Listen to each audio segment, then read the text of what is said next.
This podcast is a member of the Place-To-Be Nation family. Visit us at placetobenation.com, the only place to be in your pop culture world.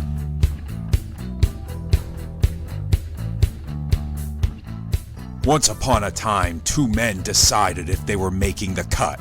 And then they made the cut. And now JT and Aaron are talking everything from wrestling to pop culture and beyond. Because it's no holds barred. Will you back down, turn and run, or stand up with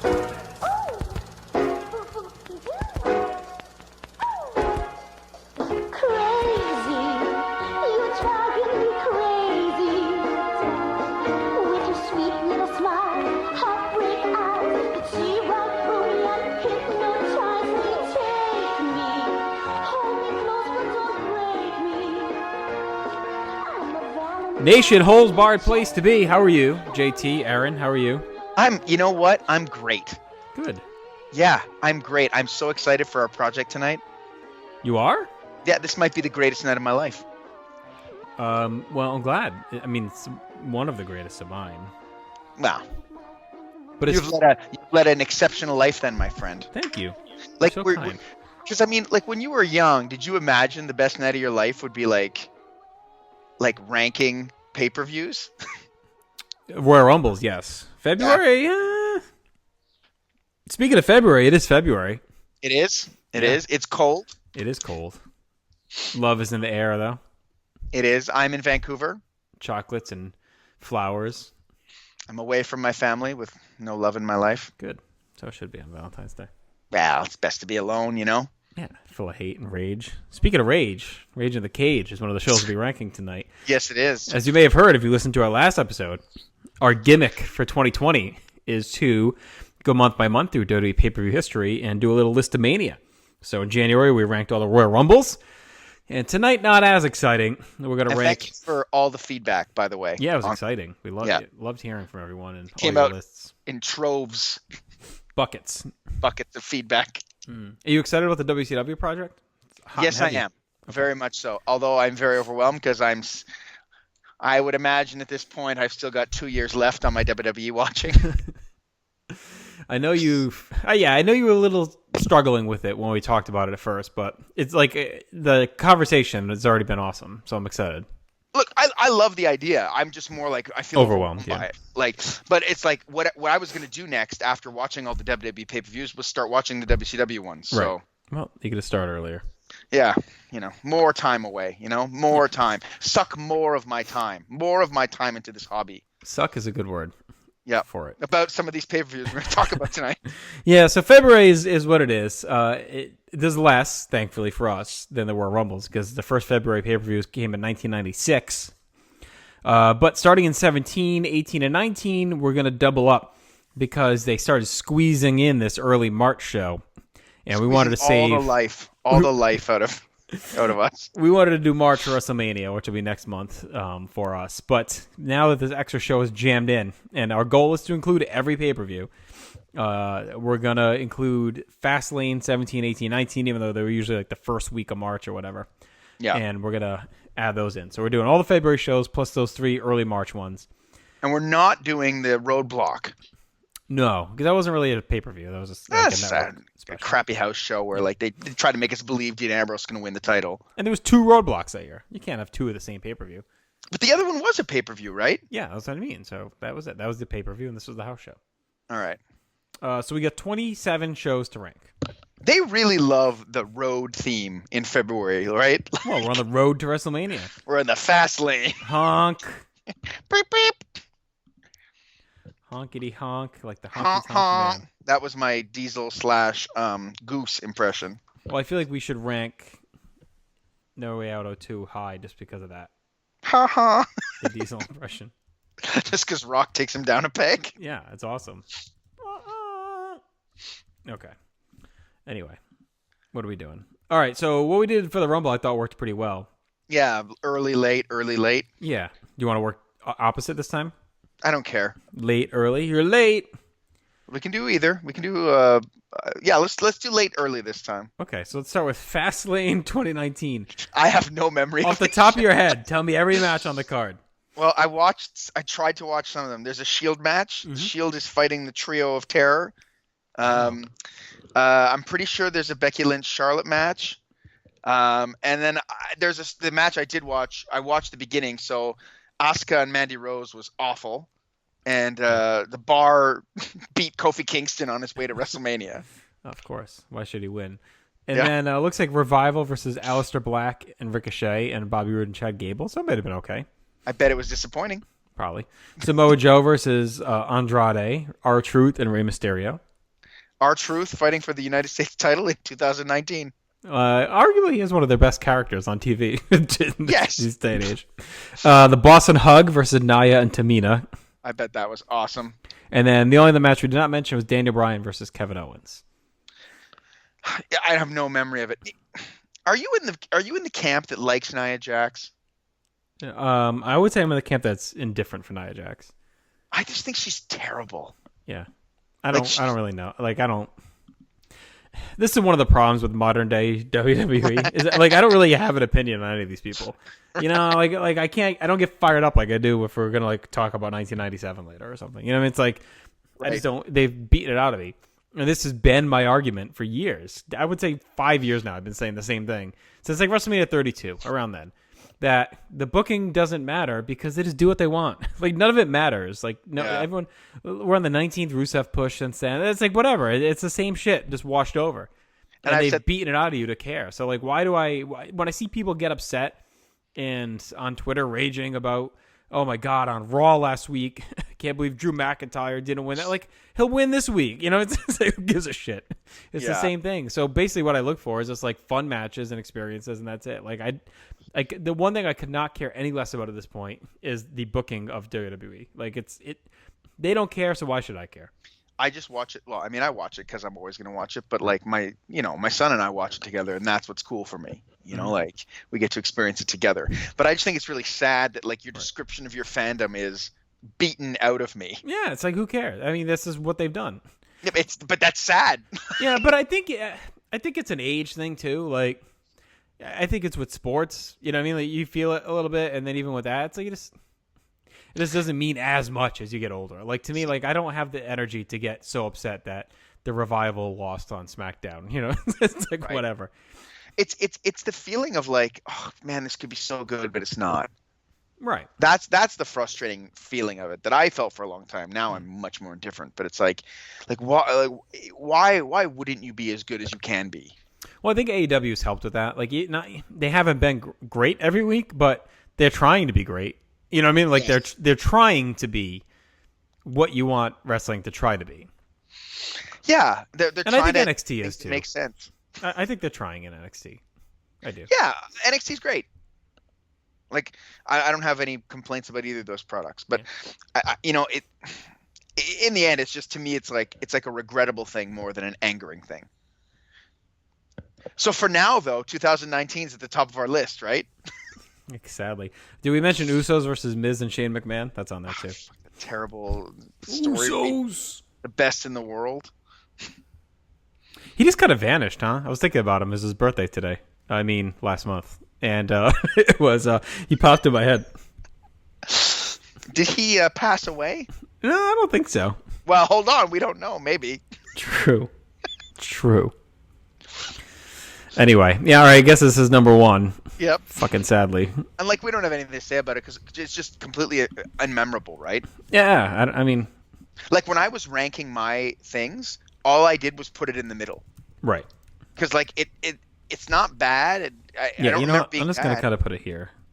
15th. There you go. All right, let's talk about something better. Well, I don't know if it's actually better, but to us it's better. 1996. Rage in the Cage. I don't think it was the official name at the time. That was a Coliseum video release name. Yeah. This is one I watched recently because Chad and I did it for Wrestling Warzone, which hopefully you've heard by now on the PTB and Wrestling feed. And that show, I'll pull up my thoughts on it to tell you the truth, but it's one, I don't want to call it, it's disappointing in its own way, but I don't think expectations could have potentially been too high for that show. Diesel Brett is similar to Undertaker Brett at Royal Rumble. It's terrible. No, it's not as terrible as the Royal It's Rumble not match. as bad, but it's bad. Right. It's just boring, which is worse than being bad. Yes. Well, it depends. I went 2.5. Like I just found it boring. Like it was fine. It was cromulent. They worked okay. Like It was. I think I went like 2 on it, but it's long. That's the long. problem. Yeah. I like the end though. The Undertaker stuff is cool at the end. Yeah, I don't know. Like, I just can't get through these main event matches that are that boring. Yeah. I feel it puts such a damper on the show. Well, Like, the good thing is that's the end of it for them because WrestleMania 12 kicks off Michael's title reign, Yeah, and which is- none of those main events are boring for him. we won't be talking about any of those tonight, though. Sadly. Yeah. How did Owen and Shawn Michaels hold up for you? I have it as very good, Mhm. but no more, no less. 3 3/4 for me. I think I have it at 3.5. Yeah, that felt about right. Wasn't good enough for my list. I know some people included it in their GWWE list, but I Right. thought it felt a little bit short. It was one of those matches to me. I find more and more of these. I don't know if it's just because I'm watching them so much more, or like not as invested in some of these as we go by. But they feel almost like exhibition-y to me. Like that felt like an exhibition match to me. Which it shouldn't be considering the storyline. Right. The problem Like was it was so obvious that Shawn was winning. Yeah, but I mean, there was enough in the tank with Owen with that kick that they probably could have milked it a bit more, I think. Right. Like it's like I don't mind like AJ Styles and Finn Balor going out and having an exhibition match when when there's no storyline behind it. But this has like a 6-month storyline attached to it. It should have been more heated for sure. Yeah. The problem Like, is that Shawn doesn't get heated yet. Like in a little bit he does. Like I think they were trying too hard to keep him face going into Mania, but that really should have been like a no holds barred kind of brawl because of how angry he was at him. Yeah. Like look, I have it as the 29th best ranked February pay-per-view match. Oh wow. So it's like that and that should tell you kind of like how disappointed I was in it. But I think it's still very good, you know? Like I don't want to be shitting on it, but like cuz this is a card I never saw live. Never saw this live, and so when I was doing the pay-per-view watches, this is the first time I really sat down and watched this match. And I was really excited and then really kind of disappointed. Yeah. Which Well, and it's then, got, then like- I watched Brett Diesel. Yeah, and then he felt better about Owen, Shawn. But Shawn in that period too does like a lot of the Memphis-y, like and may sound Memphis-y is the way to say it, but like he does a lot of the stooging and clownery early in his matches, like a lot, especially when Cornette's out there. Like it's a lot of goofing around. He slaps him with the thing. He, lays on the top. Like he does a lot of that stoogey stuff in as a face in like 95 and 96. I think it fades a little bit when he becomes champion, but it's a hallmark of that run for him. All right, so also on that card, Yokozuna, British Bulldog. That was Yoko's first big match as a face. Duke Drosy versus Hunter Helmsley, which I actually didn't mind. I thought it was okay. It's fine. And then Razor and Kid in the Crybaby match, which if you took the gimmick away, like that was a fine match too. But the gimmick was so stupid. Yeah. Yeah. So, yeah, I mean, look, down the middle, like on Warzone, 6 out of 10. I went so like a little bit above average. like I'd have it, I think, under the 2019 Fastlane. Because like when I look at that Fastlane card, like there's nothing I would dread watching like Brett and Diesel. Well, it's because you haven't watched it though. Like, Come on, you think come anything on. out there is better than? I guess you think Brian Owens is better than Michael Owen.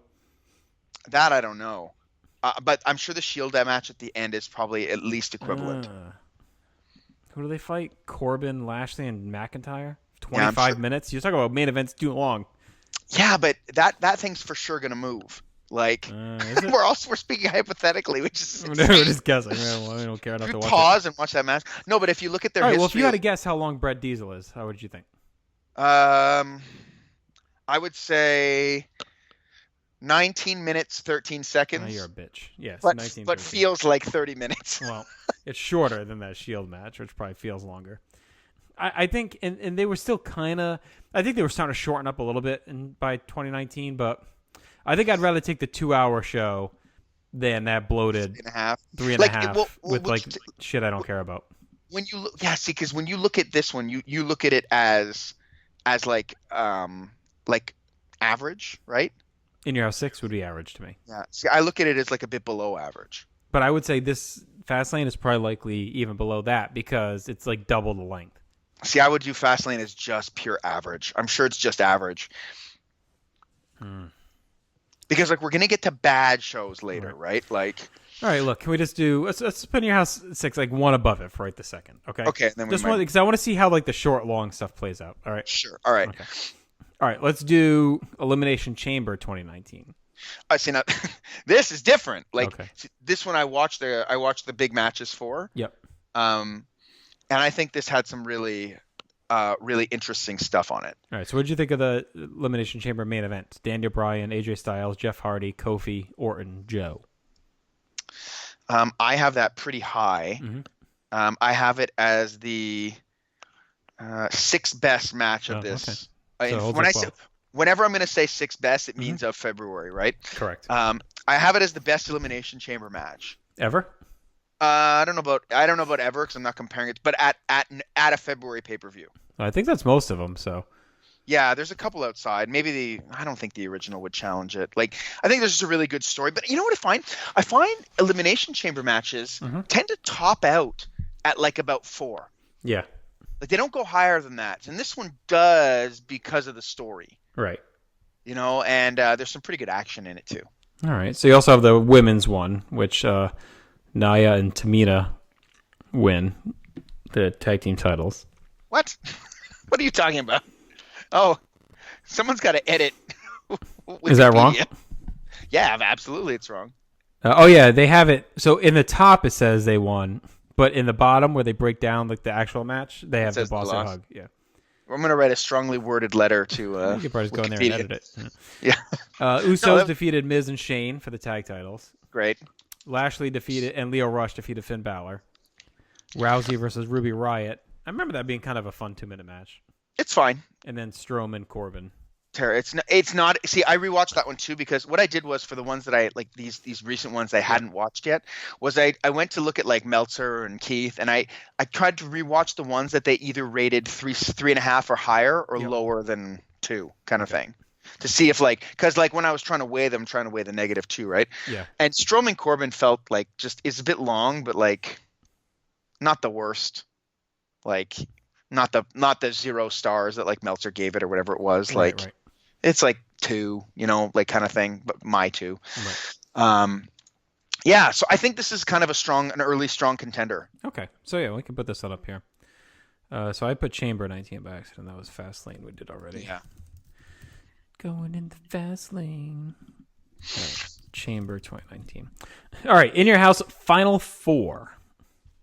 Oh, from 1997. Mm-hmm. That's that one. Yeah. What do you think of that? I mean, great main event.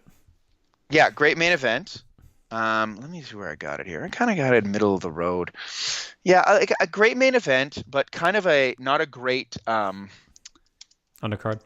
Yeah. Well, first in Lafano and the Bulldog, did that hold up for you at all? It was okay. Yeah.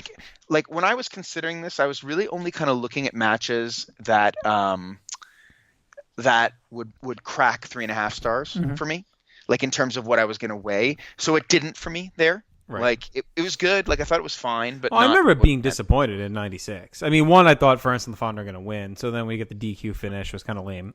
And Right. I definitely remember because they were great at Survivor Series when they were the last 4, Yeah. and you kind of expected that to carry over. Now they get their own time for the tag titles, but Owen and Bolo were so embroiled in their little mini feud thing going on. I think that bleeds over and hurts it. And Furnace and LaFond had lost a lot of their heat that they had going on when they first debuted as well. Right. So that kind of sputtered. Then you get the Rock Hunter rematch from Raw Thursday.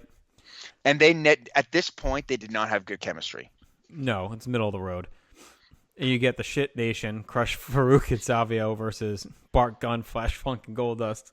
Yeah. And I remember liking Mero and Cassidy. Like, that was fine. Yeah. It's really Mero's last match before the Knee just destroys him, and he becomes a punch kick guy for the most part. Yeah. His character later is awesome, but in ring. Is this the one where he gets hurt? He gets hurt here, right? Pretty much. Because, I mean, if you believe the legend, he was supposed to fight Rocky at Mania. Right. For the IC title as a heel. And you could see him start already because he was starting to yell at Sable and stuff. So, I figured if he actually hurts it in this match. Yeah, he may have. Yeah, how does the Final Four hold up for you? The match itself. I can't say I've watched it like super recently, but I've always really liked it. And I mean, especially the Vader eye stuff is like so disgusting. And it's cool seeing Vader elevated to that level in that match. Yeah. Because he had fell off just a little bit toward the end 96, and it was starting to feel like they wasted him. And then all of a sudden, boom, he's here. And it's good too. Taker's resurgence in 96 with Mankind, but he hadn't really shown it with too many other people besides him. So we see that here too. Like he hangs in, and it's a good, hard, bloody, war. And what I like about this era too, and I've said this a bunch of times, is I love the uncertainty on top of the card. For up until this point in WWF history, you rarely got like a bunch of guys battling for the title. It was always a champion and a guy he's feuding with, really, in the title picture. And for the first time, we had the title on the line with like 4 to 6 guys all feeling equal, because you could throw Shawn and Sid in here, right? I mean, so those 6 all feel like they're on the same level, all battling for the title, and you get 4 of them here coming off the Rumble, which was hot. And, it's also an ascension point for Austin in many ways, too. I don't know if the rumor is ever true, too, that he was supposed to win here. I don't believe that one as much. No, that doesn't make any sense. And Brett winning paid off, too. Like, he was pissed. He came back. He bitched. He quit. After the Rumble, he gets his rematch. He wins here, and then he gets fucked over the next night. But Psycho Sid. The next night. But that speaks to like the chaos of the title picture, like that was going on at this time, because all these guys are equal and fighting for the belt. So anyway, I think in theory it holds up. I think in quality it holds up. But I never had it. It's probably like in the 4-ish range, I would think. Yeah, like I have it at like 3 3/4, like verging on 4. Right. Which puts it as like the 20th best match. Right. So like, and this show is kind of carried on that match. Yeah. Oh, for sure. I mean, we read the rest, but again, like we said earlier, with the 2-hour show, like it doesn't have to rely. It relies on it, but it doesn't have to carry as much time. You know what I mean? Yeah. Yeah, for sure. Like, look, I would have this ahead of Rage in the Cage. Oh, for sure. Yes. Yeah. And plus, it also starts to usher in the attitude-ish stuff, right? Because 97, we saw it a little bit in the end of 96, where they really start to get more gritty and hard-hitting, and it bleeds in. And, like, you wouldn't have seen this match a year ago in WWF in 96. No, and it was such a cool idea, too. Like, in terms of, like, just like you didn't see triple threats ever either, right? No, they hadn't even had one on TV. The first televised one was later, so. Yeah, I wonder if the match is hurt at all by it not being... like by having the Rumble rules applied to it. Well, I get, yeah. You're trying to protect, I get it. I don't think they wanted to beat any of those guys, especially because, like, where they were all headed at Mania, like Brett had big things, Austin, they weren't going to beat him again. Especially since Brett had just beat him in Survivor Series and they were going to be fighting again. Taker going to Mania. Like, yeah, I get it. I think, plus it happened because of the Rumble, right? They were the last 4 guys in the Rumble, so it actually was logical for once. Oh, I get the logic of it. I'm just pondering if it would have been... I don't think it did for this case, because it's so violent and brutal anyway. It's not like it mattered. Yeah. It's such a shame they didn't believe more in Vader. Yeah. Like, because his performance here is really great. Yeah, if I remember from what I read in the Titan books, like he, once he had that shoulder surgery right out of the gate, they lost faith in him like immediately. Like they signed him, they were ready to hype him, and then he had to take like 2 months off because of the shoulder, and then I think he rushed back and he was never really fully with it. You know what I mean? Like, right. I think that, and then he just whatever shit happened from there. The stuff with Shawn, saying he was rough and knew hurting him and shit. So. Right. Anyway. But it's no surprise that he's rough. Did they not watch any of his matches? No, I know. No, it's Vince. All right, so we'll put that below Chamber 19. Yeah. All right. Fastlane 2018. Quick. Tell me everything you know about that show. AJ Styles on the poster. That's all. Because I brought up the Wikipedia, but I didn't look at the card. Okay. Very good. We're the authority on this show for sure. Yeah. Did you watch it? Not recently. No. 2 years ago. Yeah. I watched it live. Nakamura, Rusev, Orton versus Bobby Roode. Natalia, Carmella versus Becky and Naomi. Shows you where Becky was before the SmackDown stuff. Wow. The Usos versus the New Day. But only 9 minutes, no contest. Although that might have been wild if it ended that way. Charlotte versus Ruby Riott. It's a big month for Ruby Riott, February. Interesting month. Yeah, like, okay, we're going to throw her at whoever and just have her lose. And then AJ, Corbin, Dolph, Cena, Owens, Sami Zayn in the Chamber. Yeah. See, I have the chamber Ray. Oh, I don't know. That's the. Wait, Sorry, this isn't a chamber. It's a it's six-pack. a 6-pack. challenge. Yeah, you got me confused there. You confused me. It's my goal. Well, mission accomplished. I actually have that match rated pretty well. Yeah. Yeah. I mean, the card doesn't look as bad. It's a little bit tighter. I don't know how long this show. Well, I mean, the main event's 21. Charlotte Riot 13. Rude. Yeah, but you can't. God, You Rude can't Orton, take it 20. on the. You can't take it on the times because like it's all the other bullshit that makes the show super long. True. Yeah, it bloats it up. But I didn't know if this one ran a little bit shorter. Yeah. Like I just recently got a Roku, so like I'm using it to watch stuff on the network, right? Because All right, because I welcome can't to put 2014. Yep. it. Well, because like because I'm in Canada, I can't get the network on any other system. I can't put it on a PlayStation, so like I've been plugging my computer into the TV. So I bought a Roku when I was in the States and loaded it and brought it. But like you can like advance like 10 seconds at a time to like get past it. I'm always like I've pressed this 30 times and I'm still not at the match. Like when is the match starting? Right. No, there's a lot of bullshit. Yeah. I mean, I don't really have much on this one. I would think it's probably above Fastlane and In Your House 6. Okay, Fastlane 2018. I have it underneath Final Four. Yep. And I have it ahead of Rage in the Cage. Okay. So. Yeah, okay. That's about where we're at. Why don't we just stay in 18 and do Chamber 18? Fuck, now I'm all fucked up. I gotta find. Well, I don't want to this blow now. through. There's not that many old ones. I don't want to waste them all. And we're slovenly, We're talking about 2006. Yeah, or even like okay. later than that. Okay, well, 2018 I have actually rated quite a bit higher. All right. Well, Alexa Bliss wins the women's chamber, Right, the first women's chamber, so history. and they go a half hour. The Bar defeats Apollo Luz and Titus O'Neil. I'm sure that's nothing. Asuka beats Nia Jax. I have that actually rated pretty low, I think. Matt Hardy beats Bray Wyatt.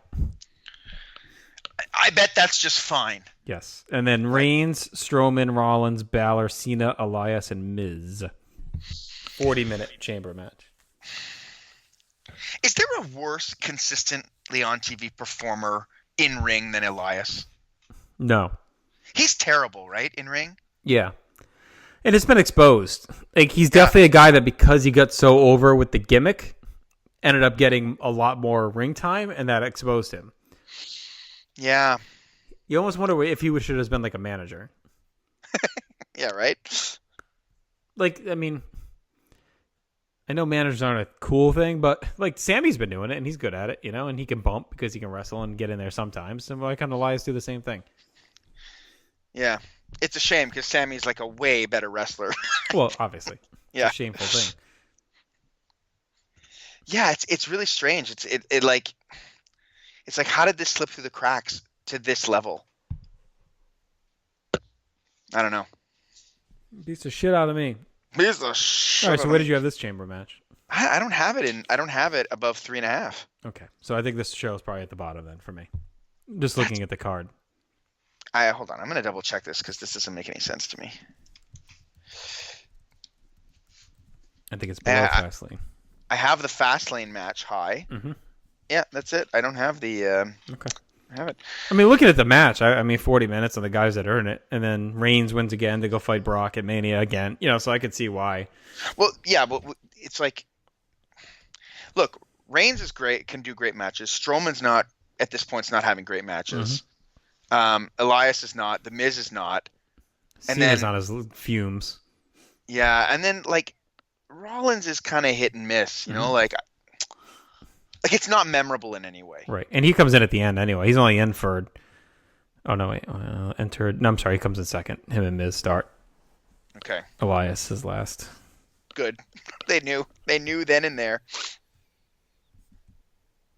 Yeah. Okay. Put it at the bottom because we don't care about it. Yeah, I mean, if we don't remember it, I know it's like we're sitting here doing this project, and people are probably like, "Well, you didn't even watch this shit. How dare you?" But I can't imagine anyone arguing that Chamber 2018 should be higher. What is higher, Chamber 2018 or Fastlane 2018? No, it's like that's why I love this project. I love doing this, but it's going to be tough with some of these ones like this, where there's so much bulk, newer ones. Right. So and you can only know so much. It is what it is. All right, No Way Out 1998. This is one I do know pretty well. Yeah. We see this a decent amount in like this era, the filler card, because they have such a big show ahead and it's already laid out because they were actually good at mapping things out at that point. Right. So like 14 was already really set, like the big stuff. And we see it again later in the year with SummerSlam with Fully Loaded. There's another kind of a filler card. But I think as far as filler cards go, like they did a pretty nice little job. Like I like the main event here, even though if you just get by the disappointment of Savio Vega being the mystery man and not, anyone more fun. And he does fine in the match, but you get the cool moment of Austin Sun's China for the first time. You get the awesome throw of the garbage can lid into Billy Gunn's face. But It's a pretty wild match. Like I definitely enjoy that one. It's a good spot for Cactus. You get to see Terry Funk in a WF main event. Like that's cool. Kane Vader, I remember like liking fine enough as Kane was getting ready for Mania. And the War of Attrition match, like I dug as much as I make fun of Kevin Kelly later with the Gang Wars, or earlier. Like this was the best of the two, like Ahmed, Shamrock, and the DOA versus the Nation. Like that's a pretty good 10 going at it. Yeah. Bradshaw Jarrett is fine. Godwin's Quebecers, you know me with the Quebecers, even though they're not the same. It's still cool to see them on pay-per-view. Taka Pantera was fun. And then I like the Headbangers Goldust and Mero. Like I like the whole Goldust and Mero Luna Sable, like a little marriage thing they had going on. This weird fucking foursome coming out there. Like that was really neat. So I don't know. Is this a great card? No. But I think it's one where everything is pretty solid. Like I don't think anything sucked. And I like the main event. I think it's just like a fun show to put on and watch. It's not going to blow you away, but you're not going to hate it. I think it's got to go at the bottom. Oh God. Like look, it's not going below fucking Elimination Chamber 2018. I'll tell you that much. But like I have stuff on Elimination Chamber 2018 that I have rated higher than the main event, which I like. I like the main event. Like I think the women's Elimination Chamber is better than the main event. Yeah, but this is my problem with these modern shows, and we kind of let it slide for the Rumble because I had the Rumble matches. But when you're talking 3.5, 3:45 of this show, yes, that women's chamber may be delightful, but then you got to slog through 3 more hours in that 40-minute chamber. Like it's just fucking boring, Like, and I know there's good matches nowadays. I get it. I don't see any on that card that jump out. Like I don't need to run to see Matt Hardy and Bray Wyatt, which may be the, Bradshaw Jarrett version of that era. But at least like these guys' characters, there's heat, there's stuff going on. Matt Hardy, Bray Wyatt is like the epitome of Matt, and I am a Hardy stan. Like I love the Hardys, but look, the thing with these, it's like, do you rate like you have a show where there's nothing bad versus a show where there is things bad. Is things that are bad, and then you punish the show where there's nothing bad because of the length. Like I get the logic, no, and I'm not even. I think it's the other way around. I don't think there's anything bad at No Way Out 98. Like I think are you it's out of your mind? fine. Are you out of your mind? The Godwins and Quebecers is terrible. Come on. Look. I'm from Quebec, all right. They hold a place in my heart. That match. That's like say you got a black friend. I don't care where you're from. There's nothing to do with it. That match is terrible. Like that match is awful. Bradshaw Jarrett is not good. It's boring. All right, so how about compare it to Asuka Nia Jax? I love the bar, but them versus Titus Worldwide for 10 minutes. Quebecers and Godwins is way worse than either of those matches. Come on. Like, and I don't like. And I am punishing it because it's long. Because you have to sit through the show as a whole. That's the point of this concept. Yeah, like I don't. Like I said, I'm not necessarily disagreeing with that. It's just like it's more like they're actively. You can't say there's not actively bad things on this card. I just don't think they're that bad. I think they're pretty bad, and I don't think the main event is good enough to carry it. Look, if you want, I'm content putting Chamber 18, Fastlane 19 at the bottom, and then working our way up, and just calling them the worst because they're so long. But then we can't talk about any of their other attributes then. They're just long, and they're boring, and they're bad. Yeah, I'd agree with that. Okay, but then you put this one right above those two. Okay, unless we find another one that's really long and boring and bad. And then I would put In Your House 6 right above. Well, we'll see. Yeah. All right. So that's the rule going forward. If it's long and if it's a long show, it just goes at the bottom. Not just long. It's going to be nothing redeeming on it. I just don't think those. No, not really. I can see a million of those matches. Like they're everywhere. Those matches. Yeah, and then it's long and on top of it. Rusev and Nakamura is pretty good too. Like it's better. Again, I think it's better than anything on this card. I would rather give up wrestling as a fan than watch Fastlane 2019 again. That's not true. You say that, but like Fastlane 2020 is going to be the exact same thing, and you're going to watch it. I'll watch it once live, and that's it. Do I want to relive it? No. You wouldn't give up being a fan. You wouldn't get to talk to me as much. Yeah, we could talk about Better Call Saul. I'm just no. Someone's going to get yelled at if I do that. Fastlane 2017. Oh, we're doing that one? No, wait. Yeah, 2017. This one that we can talk about. So Goldberg, Kevin Owens, 22 seconds. Goldberg wins the title. There's a lot of angry on the internet that night. Okay. But I didn't mind it because I liked Goldberg's run. I didn't mind Goldberg winning the title. I hated how they did it with the Jericho music and like. Yeah, they should have squashed him without the music. Yeah, it was so stupid. Like, and then him running away from Goldberg at the beginning, and then the Jericho music. And see, I'm of the belief, and I said this with Sheamus, Daniel Bryan. I've said it with multiple matches. I am of the belief that a 30-second squash actually protects a guy more than like a 5-minute to 8-minute loss. Because you can sell it as he was caught off guard, he wasn't ready, he got caught with one big move and knocked out, versus like a malaise, like John Cena JBL at WrestleMania 21, right? Like that just made JBL look kind of shitty because he meandered through this match and then Cena just beat him. Something like this is like, all right, it's Goldberg. Owens isn't sure what to expect.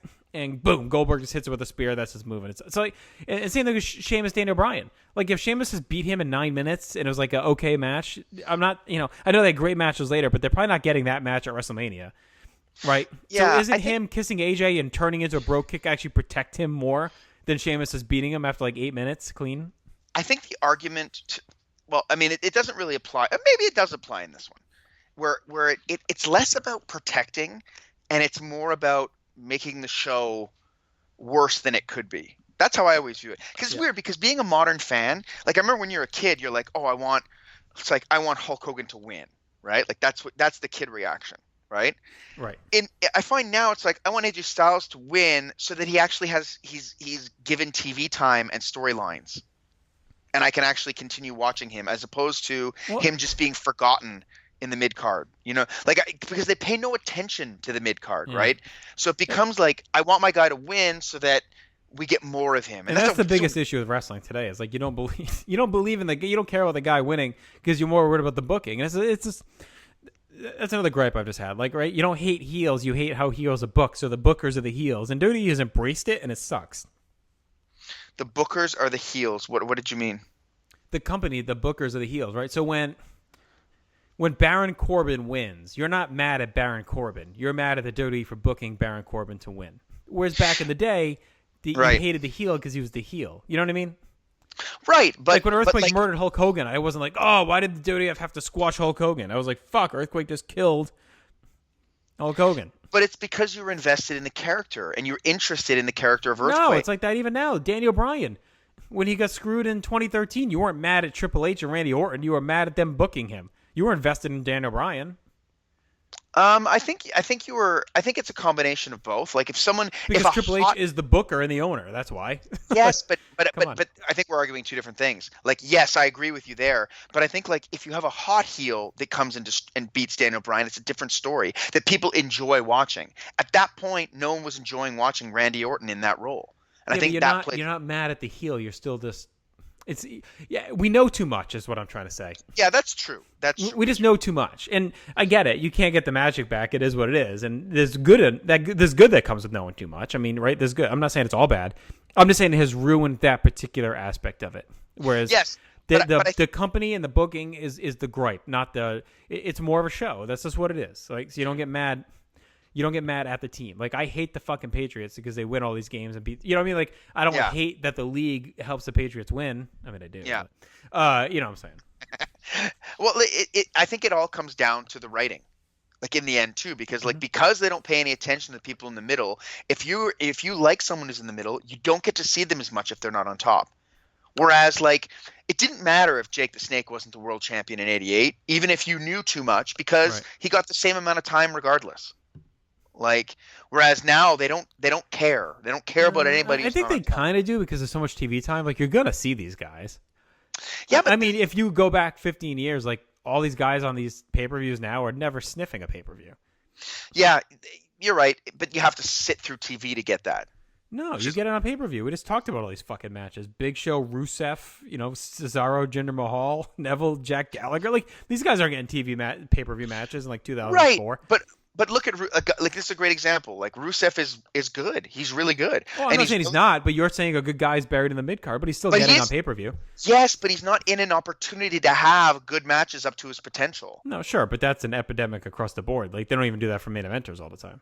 Yeah, it is getting weirder with main eventers. How, like, I mean, we had a year-long AJ Styles title reign with, like, very little great matches Right, to go and with. that's partially on him. I mean, I think he's just... broken down. Yeah, I think he's broken down, but I think he's also smart. Right. Like, why is he going to kill himself? Because he's in cash and checks mode a little bit. He's still... The thing is, even 65% AJ Styles is, like, still great. You know what I mean? Yeah. So he doesn't have to dial it up all the way all the time. He's good enough to have very good matches without having to go that level. Yeah. Anyway, where are we? Fastlane 17. I thought this was better, and then I looked at the card. Now I'm changing my mind. Joe, Sami Zayn, Gallows and Anderson versus Cass and Enzo, Sasha, Nia Jax, Cesaro, Jinder, Show, Rusev, Neville, Gallagher, Reigns, Strowman. I feel like this is the 9th time we've said that match. Bayley, Charlotte, and Goldberg, Owens. Yeah, I mean, look, by our logic, it should be at the bottom because it's long. And there's nothing, right? There's nothing. Nothing. So I think this is probably the worst. So the very bottom. yes, long and no, so now you're getting right, and it's long, but it's there's nothing to at least redeem it a little bit. Yeah, like I guess I don't see the redeeming as much in Your House 6 and No Way Out, and their bad things to me would put them under. But I'm fine with going with this rule. Yeah, I mean, like if it is ranking, I guess the way I'm looking at it is, I guess it depends on how you're looking. I guess if what qualifies as the best show, like, and sure, this is probably some nostalgia component, but I'd rather have a bad 2-hour show than a bad 3.5 to 3:45 show. Yeah, I think my argument is that I don't think 2006, like these shows are not bad. Like they're like you're qualifying them as bad because of their length. No, but because I look at the matches and I'm like nothing. But all of the matches in a vacuum are probably better than the worst matches. But I can see all those matches any day on TV. So now I have to sit through a 4-hour pay-per-view to get what I could just watch the next week on SmackDown. If only you could see the Godwins and the Quebecers anytime on TV. I'm sure they probably did, actually. What a life you would lead. All right. Let's see how much you want to talk about the way you love Elimination Chamber 2017. Bray Wyatt wins the Chamber match. And there was a lot of excitement when he won. Right? Because I feel like here, all right, we're finally kind of getting this thing. And remember, Orton had won the Rumble, and it was kind of like, yeah. But I felt like something new. Like Orton and Wyatt was fun at the end of 16 as a team. So I do think there was actually some excitement when he won this match about what it was going to be. Him becoming champion, like this is finally the chance they're going to give him. It all goes to hell a month later. Naomi, Alexa Bliss, Randy Orton, Luke Harper, Natalya, Nikki Bella, Alpha versus Ascension. I'm sorry, Alpha wins a tag team turmoil. Apollo Crews and Kalisto, the Apollo Luz and Kalisto versus they beat Dolph Ziggler in a handicap match, and Becky Lynch and Mickie James. So I mean, this card to me reads a little bit better on paper than the one a month later. Yeah, and that's kind of a theme of the Elimination Chamber Fastlane like double feature. So how is this chamber in your mind? I have it ranked okay. Like I have it at like where I just lost it. I have it as the 15th best match of the February's. And oh no, sorry, that's the wrong thing. Where am I now? Damn it. I have it as the 18th best match and the 5th best Elimination Chamber. All right, what do you have? Orton and Harper. Did you watch that? Yeah, I did because I saw the whole show. Mm-hmm. I have that pretty high. I have it at 3 3/4. I really like that. I would imagine that was really good.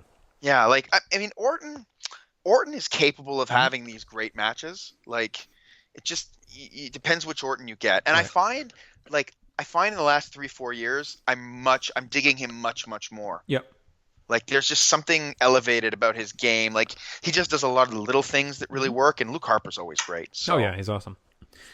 So what else on that one? I don't remember. Turmoil any good? I mean, look at some of the teams in there: Ascension, Vaudevillains, Breezango. Yeah, I don't have anything on the show that's bad. Okay. Like I don't have anything under 2 or under. Like Apollo Crews and Kalisto, I remember that not being great, but I also don't. I remember not being terrible either. Like Becky Lynch and Mickey James is probably fine. Like, Alright. I mean, I could dig up all my ratings if you want. No, that's but, okay. like, All right, so you want to put this above No Way Out? I mean, you got the Chamber and Orton Harper, so you got two pretty good matches on the card. I'd put it ahead of Rage of the Cage too. Okay. All right. I'd put it ahead of Fastlane 2018 also. Okay. Would I put it ahead of Final Four? Nah, Where is that? I don't think so. I mean, the Final Four main event. I have the Chamber higher. Like, I have the Chamber Let's higher. leave it there for now. Let's leave it there for now. You're just cutting me off. I have the Chamber higher, true. and I have the Randy Orton, Luke Harper with the same rating. But if you want to ding it for length, it's fine. Yeah, I mean, we're talking an hour 45. You know, that means a lot to me in this day and age. Right. And I'm not one of the anti-content guys. Like, I'm not one of the there's too much. Why is it so long? Like, Clearly you are. no, I don't want to personally sit through it again. I am fine with them utilizing their network and their TV deals to have a ton of content. I want to be able to select what I want to watch, and I don't want to watch some of this shit again. You know what I'm saying? Right. I'm not against them. I'm not the one that's going to say, oh, the pay-per-view's 4 hours. In the moment, I'm fine. Do I want to rewatch that 4-hour pay-per-view? No. You know what I'm saying? But then what are we ranking this on? Are we ranking it on rewatch, or are we ranking on how good it is? It's like Yeah, to me, it's I guess in the moment, like I'll watch it because it maybe something great happens. But you know what? I look at the card and nothing great really happened, and it ended up being a 4-hour show. Yeah, but then if you're ranking it on first viewing, then the higher matches. I mean, we could disagree on what matches are higher, I guess. But then the higher matches should resonate more, no, than the length. Not really, because I'd be feeling better. Like, okay, well, that show was mediocre, but at least it was over in 2 hours. Wow, we just have a different bar in terms of what's great then. Because like I'd rather watch something that has moments of greatness than something that's like not mediocre. if it has like 2.5 hours of slop around it. Yeah, but I don't think it's It's slop. All right. It is not slop. St. Valentine's Day Massacre. This is an interesting case study for our discussion here. Austin McMahon, obviously, very important, big time match, right? Yes. It's clearly a one-match show, this thing. Yeah, because that Mankind Rock is disappointing, correct? Yeah, it's still good. Yeah. Like, look, I have Vince and Austin as the 5th best match. And what do I have Mankind Rock as? I have Mankind Rock as the... I don't even have... there, I have it as the 31st best match. How about Blue Dust versus Gold? It's in the bad. It's the... it's like the 7th or 8th worst. Holly Snow is okay, right? That's when they go to the river. Yeah, that one's okay. It's fun. Bossman Midian's garbage. Yeah, so I guess this one will, this is kind of the test, right, for Austin McMahon. Now, we did buoy up Chamber 19 because that match was really high on your list, right? Yeah, but it also had 2 Elimination Chamber matches that were both really good. Do you have McMahon Austin higher than Final Four? Yes. Okay. Yes, substantially. All right, so I think it's the second best so far. What do we have best? 19? Chamber 19. Yeah, okay, that's fair. Right. I mean, look, what I loved about this card too is it allowed. Were you dating anyone at the time? Yes. Did they let you watch it live? Yeah, and she went home. So we went to we were home because I think it was a long weekend. I feel like it was President's Day weekend, and we were home from college, and I took her to like early dinner, and then Adam Murray came over for my real date, and we watched it. Nice. At my parents' house. See, the girl I was dating at the time had she had a box. They had the box like to watch all the pay-per-views. Mm-hmm. So we actually watched it at her house. Oh, so there you go. That's sweet. Yeah. Well, it's my girlfriend at the time actually like she didn't mind wrestling. Like she would watch it with us and stuff. So I don't know actually why she didn't just stay at my parents and watch it with us. I didn't really like her that much. So I mean, it was probably I probably just was like get the fuck out. That's probably that. That's probably the reason. But I did date her for like another year and a half. Yeah, we stay in things too long, because we're scared of being alone. No, I wasn't scared of being alone. I just didn't want to deal with her. Well, it was tough because we don't have to get into this tonight, but when you're at college, like you're gonna see someone a ton. It was just like if we lived near each other. It felt real hard. Like we had a lot of all the same friends. Like it felt impossible to rip that Band-Aid. I finally did it, but yeah, instead you just were miserable. Yeah, like I wasn't afraid to be alone. I actually probably wanted to, but I was half joking with that. But It's not what it was. Hey, just if it is, we can talk about it. It's fine. It's not. All right. So second then. I think so. Yeah. I mean, definitely ahead of the long shows. Yes. Thank you. Definitely ahead of In Your House 6. You're getting it and now. I think ahead of 4. You're Final getting 4. there. All right. Fastlane 2016. I mean, what do you want me to say? Well, you had Reigns, Ambrose, Lesnar. Yeah. That was all right, right? Yeah, I have it pretty well. Yeah. AJ Jericho. I don't remember liking that much. Is this where everyone was feeling okay because he didn't lose yet and then get buried forever? Right. Yeah, because at WrestleMania, that was the end of his life when he lost that match. Yeah. It's funny to me, that one, because the reaction was so hard and heavy when he lost that match. Like, that was it. And then the next night, he, like, puts on this awesome match and is right in the title picture. And everyone, like, loves Jericho within a year after this. You know what I mean? Right. Like, I get it at the time. Like, it seemed like it was just the old beating the new again, but... Well, and it's like, it felt like, okay, it's another guy they're just not going to push when he's hot. Right. They're going to push him later, and it won't be as good. He'll never be as big. And later was 24 hours later. Yeah. Well, I mean, they put him in the main event, but he's losing those main events, right? But they're all great. Yeah, but he's getting a shot to be in great main events, so that's what people Yeah. wanted. Charlotte Brie, Not good. Curtis Axel, R-Truth, Can't be good. Big Show, Kane, and Ryback versus the Wyatts. What a fall down from like the The Shield Wyatts and stuff, the Shield. Kevin Owens, Ziggler, I'm sure that's fine. and Becky and Sasha versus Team Bad, Naomi and Tamina. Yeah, there's no way that's good. And Kalisto versus Del Rio in a best-of-3 match on the pre-show. That's probably the best match on the show. All right, so it sounds like you don't like this one. Look, I don't have anything rated super high for it. Yeah. This year we didn't have the. Do we have? No, we didn't have an Elimination Chamber this year. No, this is the only show in that. Yeah. These are February. I have like the main event ranked 27th best match. Is And I that have- higher than Owen and Sean? Yes, I think so. A little bit, yeah. All right. But the rest of this card looks way worse. Right. So you want it? AJ and Jericho is probably pretty good. So ahead of Rage in the Cage and No Way Out 98 or below? I mean, I'd have it ahead, but like if we want to use the long argument, we could put it No, below. because I don't think these are that long yet. Like, I don't think we're there.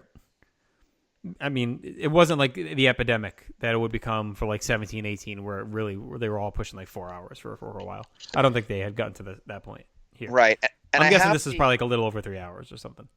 Yeah, and I have the Fastlane from 2017 ahead of 18. Sorry, match ahead of the triple threat. So Right.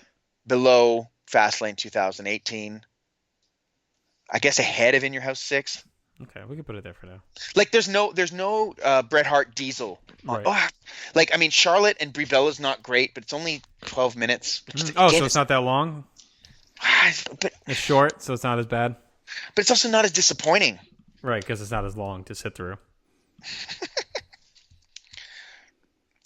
Go on. No Way Out 2000. Do we finally get something good? Let's see. I February think is slog. we're into something pretty good. Yeah, I think we're getting into something pretty good. Like the song. Something tells me I'm into something good. Something tells me I'm... All right, so Triple H, Cactus Jack. I am not a huge fan of this match. I think it's fine. I don't think it touches the Rumble match. Some people have them not that far apart. I don't. No, I don't I think feel it's, that way. I think it's further than I would like it to be. And I don't like the finish. Oh, he goes to the cage and through the ring. And I think I screamed about this way back when Scott and I did this podcast. My issue with that. If you have to gimmick the ring and make it look stupid, don't do it. Like, Right. I don't want... I'm going to yell at Kevin Kelly about this, too. Like, I don't want him to die.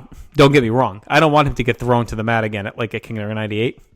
Right. But you didn't need that spot. Like, we didn't need a massive spot like that. You could do something a little sick and a little crazy without having to throw him off the fucking cage again. Right. So if you're going to make it look stupid with the ring breaking and him landing in a cushy hole, maybe we just don't do it. Yeah, or do something that's like smarter. Like in Right. terms of like you don't need a big fall for something to look devastating. No, look at the Rumble. I mean, Yeah. they had some crazy spots, but nothing like, like Or- devastating. or even the '99 Rumble. Right. Well, Like, I mean, I'm sure that was worse in a lot of ways. Yes. Like, yeah. So, but it's still very good. I still have it as like the fourth best match. Yeah, no, it's really good. It's just disappointing coming off the Rumble because the Rumble was so great. Yes. Okay. Yes. Big Show Rock, I can't say I remember much beyond Shane's awesome chair shot. Diving chair shot's amazing. Too Cool versus the Radicals. That's actually pretty good. Yeah, I mean, Too Cool was really good at that point. I mean, Yeah. you know, they were good, and Rikishi was hot. Yeah. I like that match quite a bit. X-Pac, Kane, I mean, they were all like solid, their stuff. Yeah, but diminishing returns. Yes. Oh, yeah, by the end it was. And then they don't even have them fight at Mania. Like, they're in the tag, but Taz Boss Man was stupid. Terrible. See, this is a great example of what we we're just talking about. Right. Like, why is this guy winning only by disqualification against the Big Boss Man? Oh, and that Why was is- one at the time that was like, it blew up. Like, that was like, what the fuck? But I think everyone kind of just let it go because they were all excited about the Radicals. Like, everyone moved, poor Taz, like, everyone moved on from Taz real fast. Like, no one gave a fuck because all of a sudden Benoit was there. Well, you got the better version of Taz, really. Like, Benoit is a much better version of Taz. Well, and Without you could the argue murder. Guerrero and Malenko are too, you know? So Yes. it's like, whatever. and they didn't kill anybody Right. yet. I mean, we don't know. And they didn't take their penis out at a Tannic salon either. That we know about. That we know about. So, all right, Edge and Christian Hardy's. I think that's a forgotten one in their series. Yeah, I have it ranked pretty well. Like, it's like a very good match. And Mark Henry Viscera, only 3 minutes though. And the Taz match is only a minute, so the worst stuff on the card is under 5 minutes of the card. Yeah. And then Dudley's New Age Outlaws was kind of a changing the guard. I mean, Billy's shoulder was all fucked up. He couldn't even. Oh do anything. yeah. When you put him through the table, that was fine. Yeah, I think the question with this one is, does it go higher than? I don't know if it's, rank it higher. I don't know if it's an obvious. I think it should go above 19. Yeah, I But- think it's just on the main event. But like 19 probably averages out better. Right. Like I think crowd heat and era a little bit plays into this too, though. It's like a much hotter, and everything meant more. Like I think it's indirectly what I've kind of been saying too. Like that shit now, like none of it means much in the long run. It's just a bunch of Right. matches that happen. Everything here like meant something. Like the Dudleys, that was like a defining win, ending the Outlaws like Attitude Era reign. yeah, however, the end of the main event meant nothing. Well, it Meant did for literally Triple H though. Yeah, but no, I disagree. Like Yeah. I think that like the win at the Rumble meant a lot of something. He'd already beaten him. But it meant Right. something in the moment. I guess what I'm trying to say. Like the matches in 2019, like does Corbin Reigns mean something in the moment to you? You know, like No, but I think you could argue that the Kofi in the chamber of course. meant a lot in terms of like, And we have like, that show high. Yeah, well, that's what I'm saying. Is that like, but that's kind of what we're comparing it to now, But right? Cactus Jack retiring in the moment to me meant more. Yeah, but he came like a month later. I know it's in the moment. Yeah, I guess. But I also felt it was obvious he was retiring. Like, Yeah. he's obviously losing that match. Kofi wasn't winning that match. No, but they made you believe. I don't remember if they made me believe with Cactus. But the crowd was also screaming for Kofi in that match. Like I just watched it, They were right? screaming for Cactus. I mean, I don't think that. No, but I don't think it's like a dismissal of the because you brought up No, before no, like no, the no. crowd. The crowd was crazy for that. Yeah, I match. meant more like the other modern shows. No, I didn't mean it directly Sure. in relation to that show. I just meant in general. It's another ding for me with the modern stuff is that the caring is less versus some of these shows. And I'll give you the follow up to that show. Like I mean, if they had actually done something with the women tag team titles, Right. like whereas like it's on its own, I think it's a great match, but then there's no follow up. The tag team titles are an afterthought now, so it's like as much as. And I don't think Cactus was obvious because, I mean, I guess if you knew, you knew. But it seemed weird that they went all of a sudden he's retiring. Like, I don't know. Like it wasn't that obvious to me. Like, oh shit. Like, well, I mean, the he's main done, event, really? You know? but like I couldn't imagine them doing Rock and Foley or Big Show Foley in the main event. Like, No, but that's the point. He could have won this and then lost it back. They had just done that at SummerSlam. You know, it's like, yeah. Yeah, I mean, look, I'm happy putting it the top one so far. Okay. It's slight. I mean, I don't think it's like blows it away. It's just. No, that's why I'm bringing it up, like just as a kind of counterpoint, like. All right, here's an interesting one. Fastlane 2015. I remember this one actually kind of liking it. Let's see if it was right in my mind. I remember liking Reigns and Bryan quite a bit. Yeah, I have that as the 14th best match. And Rusev Cena is pretty good, right? This is Rusev. He beats him. It's the first win. Kicks her in the balls. Yep. I have that as the 28th best. Okay. Bad News Barrett versus Dean Ambrose. I don't remember much about. Nothing. But Nikki that's Page. But that's Bad News Barrett's entire career. Yes, it's very just meh. Yeah. Nikki versus Page. Cesaro and Kid versus the Usos. That could be good. I'm sure that's good. I don't have it in the top. Look, like I have basically 43 matches ranked 3.5 or higher. It doesn't crack it. I wouldn't expect it to be that good. Goldust Stardust. That was bad. And then Big Show, Kane, and Rollins versus Ziggler, Rowan, and Ryback. Again, that was not good at all. I will correct myself. I did have Usos and Cesaro Kid cracking it. Okay. All right, so you got that. You got Rusev and Reigns Bryan. So, I mean. Yep. It's pretty high. But is it higher than No Way Out? 2000? No. Yeah. Is it higher than The Chamber? No, I think because of the Kofi thing. Yeah. Because there was also a lot of anger for Bryan losing that match. Yes. Then is it higher than Austin McMahon? I don't think so. Austin McMahon is like. It's legendary. Yeah, it carries, and I actually think it's really a great match. It's arguably the biggest storyline in company history, depending on where you put it with the Mega Powers. And the match delivers. Oh yeah, and the Big Show debut. I mean, that's like huge. Yeah. So I think I'd put it after that. Yeah, that makes sense. That makes sense to me. See, we're not in massive long pay-per-views anymore. Being fair to the newer shows. All right, No Way Out 01. I think we can just put that right at the top for now. Yeah, that's going at the top. Okay. You want to talk about it or just put it at the top? Well, I mean, look, it has 2 of my top 3 matches. Yep. Austin Triple H and Angle Rock. Right. And then it has that 4-way. Yep. So. That's really good, yeah. And Big Show Raven is fun. Yeah. Is that one? Is that the shopping cart one? Or no, that's Rhino, right? That's Rhino. Yeah. That's Backlash, right. yeah. Steph Trish is good. Yeah, it's good. I don't have it like. No, great. but I mean, for them, like Steph at that point, she had never really wrestled, and then Trish hadn't done shit. Like she wasn't Trish yet, and like they went out there and had a really fun match. I have no memory though of the tag team title match. Yeah, that's a weird one. The table match. Yeah, I feel like the Haku and Rikishi come out and get involved in that. It should have just been in the match. Yeah, I don't know why they just didn't do a 4-way. It's an okay match. It was disappointing. I remember. Right. And Richards Lawler is kind of infamous because he quit after that. So it's not bad, but it's not good either. No, but I mean, Triple H Austin 40 minutes of the show, and it's great. So and Angle Rock is really good too. Yeah. I love Angle Rock so much. Okay. Yeah, so I can't see anything beating it. No, but we'll see. Yeah, we'll see. All right, Chamber 14.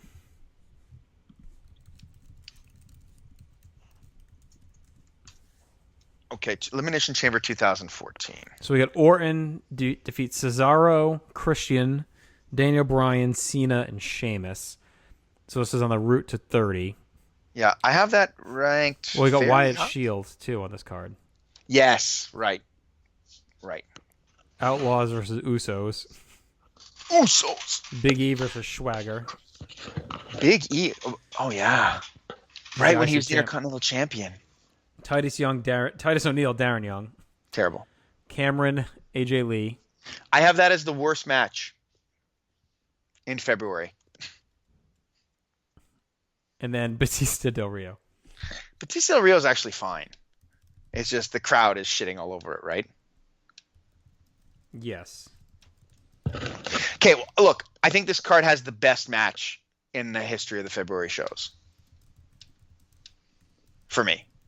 The Del Rio and Batista. Yeah, obviously. Obviously. No, the Wyatts and Shields. You think it's the best February match? I think so. You have that above Austin Triple H? Yes. Okay. Yes. I just love the chaos of it. Like I have them rated the same thing, but there's just something about that. There's something special about that match. Like I found that parts of Austin and Triple H were a bit meandering, like in terms of the 40 minutes. Like I still have it ranked super high, don't get me wrong, but Yeah, that Wyatt family match is something special. And then the Cell is actually I have it pretty highly ranked too. Even though, again, people were screaming about the ending. Right. Oh, yeah, pissed, yeah. Yeah. Although I don't know if anyone actually expected Bryan to win the title there. Right. Realistically, I mean. Yeah. Yeah, that was a strange time. So, I think I'd have it below No Way Out 01, obviously. But probably ahead of No Way Out 2000. What do you think? Below 01, above 2000. Yeah, because I think between the Chamber and the Wyatt Shield, that makes sense. Yeah. I think it goes below 01 because, 01 doesn't have anything bad on it. I really think AJ and Cameron's bad. Right. I think Titus O'Neil, Darren Young's subpar, and everything else is kind of meandering. And No Way Out 01 has that four-way for the Intercontinental too. So yeah, I think that helps it. Okay. All right. No Way Out 02. This was one of those shows I remember actually being kind of excited for at the time and being let down a bit. Yeah. Yeah. There's no. I mean, look. I think the best match on the card is RVD Goldust. Right. Yeah. Jericho Austin disappointing. That's the legendary Kukla, Ferran, and Ali PTB podcast episode with them stooging around like goofs. Or the NWO in Austin, that stupid shit at the end. Yeah. Angle Triple H was bland. Rock Undertaker, probably the best of their matches, but not great. Regal Edge, again, they usually just topped out 2 3/4 ish. Right. Taz and Spike, Booker and Test, RVD Goldust, APA Turmoil match, and you get the NWO stuff, which is kind of fun, but yeah. I mean, it's near the bottom. Yeah, I think it's in your house 6, probably above that. But would you put it above Fastlane 16? No. Okay. Because Fastlane 16 has a great match on it. Right. So right here. I don't know if I might put it below In Your House 6. I really like the NWO stuff, and it's got so much star power. Do you like the NWO stuff more than Michaels and Owen? Yeah, I just wasn't a huge fan of Michaels and Owen. Like I said, it felt like exhibition to me. I'd be fine just not watching it again after I watched it. I think you could probably argue some of this other stuff is the same. You know what I mean? Right. All right. We'll leave it there then. Leave it there. I'm happy with that. All right, Aaron. We're a little bit a little more than halfway. Why don't we just take a real quick minute here and talk about what's going on in the world of Place to Be Nation? On this very feed, the PTB and Wrestling feed, you can hear such great shows. Lots of great shows. All kinds of great shows, like the Place to Be podcast, The Mothership, where me and Scott Crisco take you chronologically through the history of WWE. PTB and Main Event, Scott, Brother Nate Milton, and Steve Willie breaking down all the current events in the world of wrestling, WWE and beyond. Wrestling Warzone, that's me and Chad Campbell going through the history of the Monday Night Wars starting in September of 95. Row 1, Seat 1 is an interesting look inside the world of small-town wrestling and beyond with host Ben Zanni, welcoming in a variety of guests each week. Talking WCW, that goes to Center Stage Theater once a month. Tim Capel, Greg Phillips, and Jennifer Smith pay tribute to the legendary promotion from the Dirty South. Speaking of Jenny, me, her, and D'Amato on Extreme Three-Way Dance, breaking down through the land of Extreme starting in February of 1994. That's been a lot of fun to do. With This Ring, husband and wife Ryan and Cindy Everett discuss specific matches in their respective fandoms. You Don't Know Billy Jack, Drew Warlaw and his friend Jordan discuss some of the greatest pro wrestling matches through the eyes of a non-wrestling fan in search of the universal connection, pro wrestling storytelling. Also, brand new game show once a month, Body Press Your Luck. Myself, Jordan Duncan, and Andy Atherton host that. We have 3 contestants every month to determine who is the most knowledgeable wrestling fan out there. And those questions are challenging. We don't hold back on those. We also have monthly WWE pay-per-view reaction shows, semi-regular shows like Jenny and the Gems, No Holds Barred, that's us. Yep. Adam's Division, Special Relations, and Jeff Learns Wrestling. And also check out the PTM Pop feed, littered with great content, tremendous shows like the Hard Traveling Fanboys, The Year in Pop, Laugh in Theater, DC4U, Marvel Age, and the Brother Sister Rewatch podcast, and so much more. Subscribe today. Also, while you're there, subscribe to the Jenny Position, the home of Geek and Sassy, talking pop, freak out drive-in, telling stories, Journey Through Infinity, and much more. And Aaron, Journey Through Infinity, do you know what that's about? No. So it's me, Scott Criscolo, Jenny, and Tim, and I am watching all of the MCU movies for the first time. You never seen those? I've never seen not one before I started this project. Why? I just never did. But now I've seen a bunch. So on the podcast, we've done like the first 3 or 4 or so. How are you watching them? Are you watching them in when they came out, or are you watching them in because there's like an No, I'm doing chronological the release order. order? Okay. I'm not doing the chrono order. Did you guys have a discussion about that at least? I was told I should watch the release order. Oh yeah. Well, because like I guess because you get more of the like teases and stuff to come later. Like this is my first introduction to a lot of these characters. Oh yeah. You're right. I would agree. I think the chronological order is probably better for like a second watch. Right. I would have been probably confused. But I've watched quite a bit. Like as the time we're recording this, I am on Age of Ultron. So Oh, wow. I'm almost halfway through. Okay. So I'm going to be a specialist by the time this is done. I've watched all the Netflix shows and I've watched all the MCU movies. What's your favorite one so far? It is. Oh, hang on. So I watch at the gym on the treadmill, and I have a giant note on my phone with all my notes and grades. I can tell you the worst so far was the Hulk. Oh, the Incredible Hulk. Yes. I have one. I'll say I don't want to spoil for the show. Okay. We could talk off air. I'll tell you what my favorite All one right. is. Because we haven't gotten to it yet on the podcast, and I don't want to spoil. But I've really been enjoying it. My goal, I do have a stretch goal. My goal is to be able to see Black Widow live in the theater. When is it coming out? April? May. May. All So right. I want to be done with this by May so I can go see that in the theater and like actually be caught up with everyone else. Cool. So that's it. Social media, greatest sitcom of all time tournament's up and running. We are closing in, getting there. 4 matchups a day on Facebook and Twitter. Be sure to like our page on Facebook. You won't miss a single entry there. We've also kicked off our stretch project you heard about earlier, the greatest WCW match ever. You have all year. Research, promote matches, build your list. Conversation rules found at www.facebook.com/GWCW matches or at Pro Wrestling Only message board. Be also sure to check out PlayStation.com each and every day.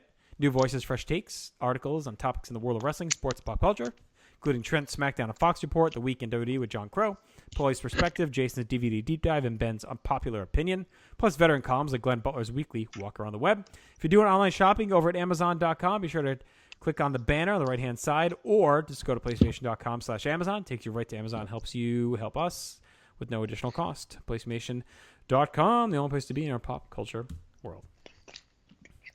All right. So where are we at? Elimination Chamber 2013. Okay. Sorry, I'm eating a chocolate. And that's how you talk and you eat chocolate? I'm so passionate about the chocolate. No. All right. The Rock versus CM Punk. We talked a lot about that at with the Rumble show. Yeah. Caitlyn, Tamina, Dolph, Kofi. Shield versus Cena, Ryback, and Sheamus. The Chamber, which Jack Swagger won with Jericho, Daniel Bryan, Kane, Henry, and Orton. Cesaro, Miz, Del Rio, Big Show. This smells a lot like No Way Out 02 to me. Like stuff that you feel should be good, but is all kind of mediocre. See, I think yes, except for the Shield match. I think the Shield match holds up. How about Rock Punk? It's not as good as The Rumble. The Rumble. Okay. It's not as good as the Rumble. So you have it above No Way Out 02. How do you compare it to Fastlane 16? I would have it above Fastlane 16. Okay. Fastlane 18? Above that. Chamber 17? Above that. Now it's just like I would have it below Fastlane 2015, but I don't know about In Your House Final Four. Right. Well, make the case for me. Well, I mean, I'm not making a case one or another. I don't know, right? So I'm talking it out. I think the Shield match is better than the Final Four match, although not nearly as meaningful. I think the undercard, like the Hell in a Cell match, not the Hell in a Cell, the Elimination Chamber match is good.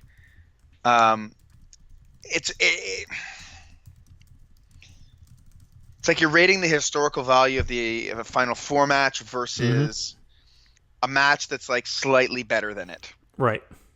However, I would imagine the undercard of 97 is not nearly probably as like balanced and solid as this one. Like I remember liking they don't have Caitlyn, Tamina. No, but I mean, there's this crap on 97 too, right? No, like, I know. Yeah.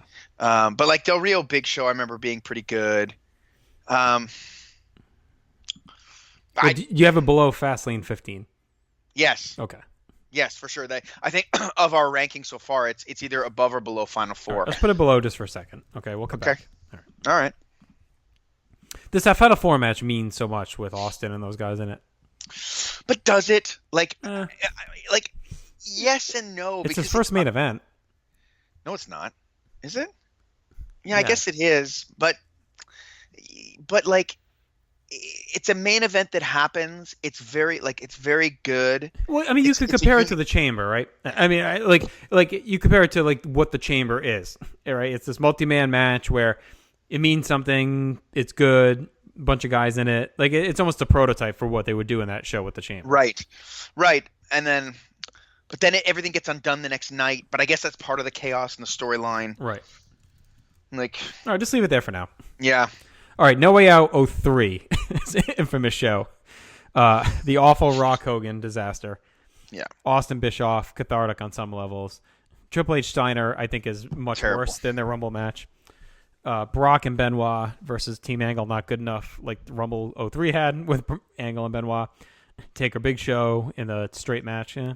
Matt Hardy, Kidman, Storm Regal, Kane and RVD, and then Jericho, Jeff Hardy, and that was like Jeff Hardy's strung out, fucked up phase. So, I mean, I think this is definitely toward the bottom. Yeah, I think so too. Like, I like Jericho Hardy. Mm-hmm. I think it actually is quite good. I like the handicap tag too. But again, the Triple H Steiner thing is garbage, and I think it's not as bad as the first one. Right. But see, I think the first one's better because at least it's like, to me, it's the like bad versus boring argument. Right. Like the Rumble's almost comedically bad, you know. This one is just kind of bad. Yeah, it's like this one. It's like they were trying to correct their mistakes, which I appreciate on some level, right? Like, So do you have it below Fastlane 17? Well, this is the thing, right? Like, we're putting those at the bottom just because they're long. No, we didn't like Fastlane 17. That had like nothing. That had the Owens, Goldberg, and then not much else. Right. So I think that's our bottom for now. Okay, put it below the Chamber 2018. Okay. Because that at least has like a good Chamber match. Yeah. No, I don't disagree. This show was rough. No way. I was at this show live too. It's brutal. That's why it sucks. Yeah. Like, we never get pay-per-views, and then we get, like, if you think about the pay-per-views Montreal has had, we got the Survivor Series, okay? Yes, the most infamous show, but a terrible show up until that point. We got this next, and then the next thing we got was that stupid submission pay-per-view in 09. It's not our fault. Give us a pay-per-view. All right, Snitsky, it is your fault. All right, I was about to say Chamber 12. I think that's a good one. And then I'm looking at this card. John Cena defeats Kane in an ambulance match at 21 minutes in the main event. Terrible. Swagger defeats Justin Gabriel. Now, this is a pretty good Chamber, right? This is the Santino one? Yes. So that's fun. It's a Big Show, Cody, Khali, Santino, Barrett, and Bryan. Yeah. Beth Phoenix, Tamina. And then another Chamber, Punk, Jericho, Ziggler, Kofi, Miz, and R-Truth. Which is also very good. Okay.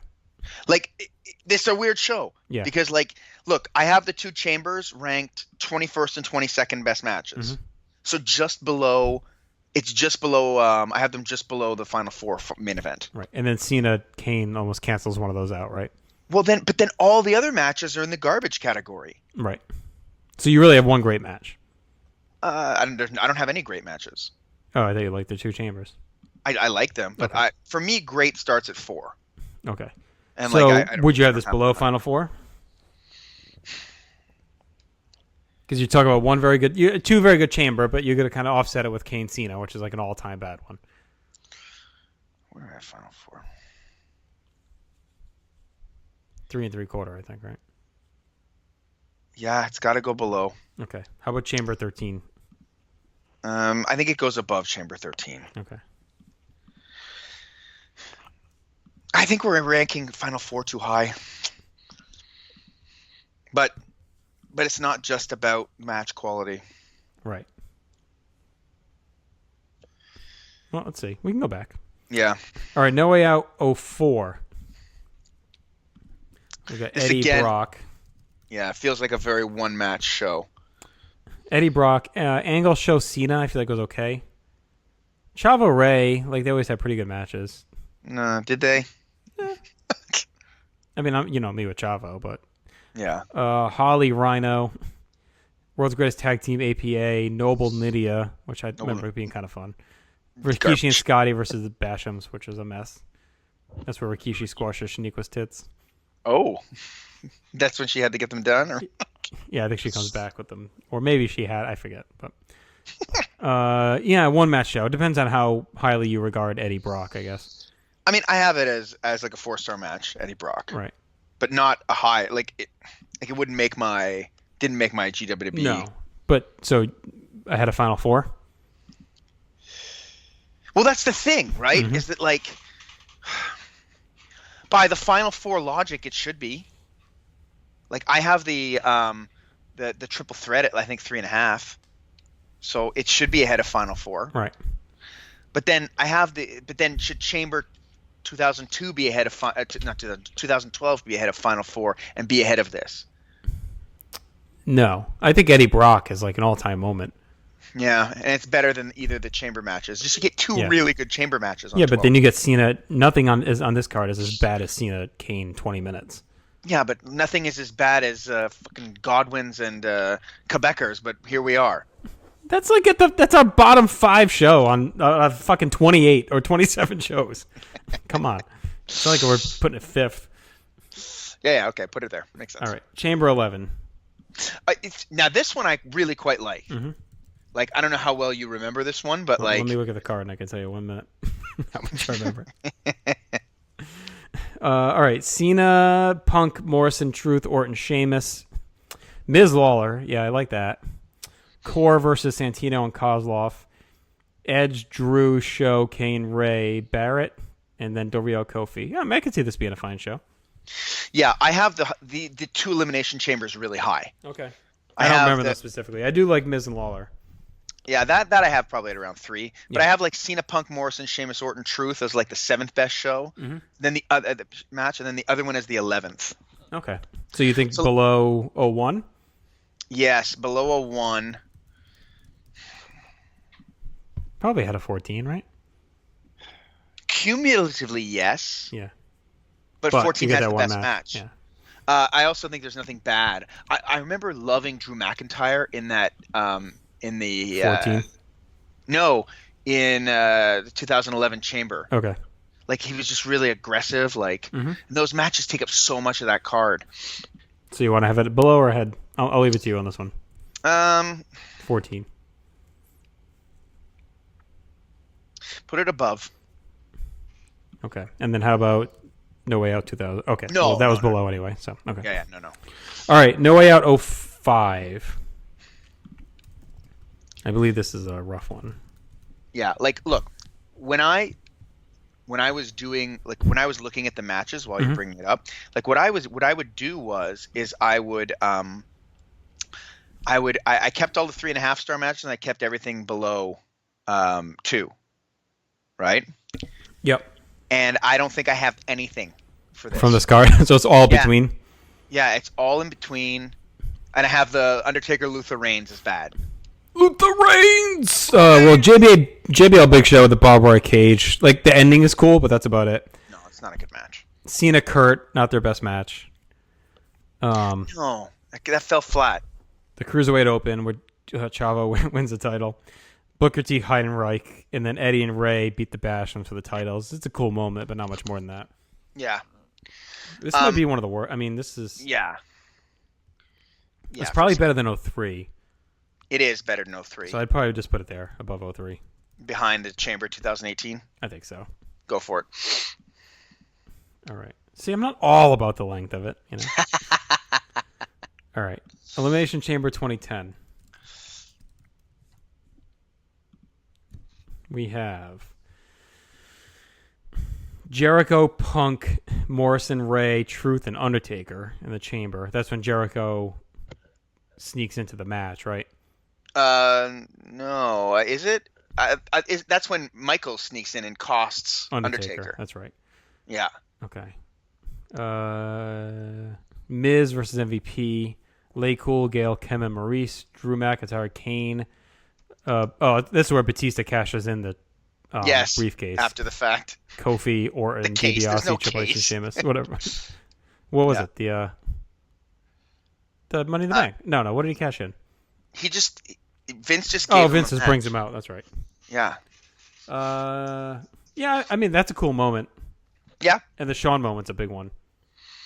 Yep. I think both Elimination Chambers are really solid. They're really good. MVP is always good. Like I find like when I rewatch stuff, like I tend to forget like how he's kind of like a sneaky little good guy. Oh yeah. Usually good He for. definitely ended up getting misused. Like he had all the heart shit go on, and then Yeah. he turned face. Like I don't know, just kind of the tights didn't help either. Right. I don't know. Like probably below 04, I guess. Below 04? Because nothing is as nearly as important as Eddie winning. Yeah, I think that makes sense. Yeah. I'll put it above Final Four. Yeah, it makes sense. Okay. Yeah, Eddie winning is a pinnacle moment. Yeah. Although I find people tend to, in my view anyway, overrate that match a little bit. Yeah, well, I think it's because of the moment. Yeah. But it's an iconic. I mean, his whole story that they were telling at that point, overcoming everything, and it was so big. Everyone loved him. All right, 06 is definitely a one-match card. Angle, Undertaker, a half hour. Orton, Mysterio, which I remember it being all right until the finish. Benoit, Booker. I don't remember if that was one of their better ones or not. That they all blend together. See, that's like their feud is like the equivalent of the modern day WWE. Right, it just all is the same. Yeah, great. But they're all good, just all the same.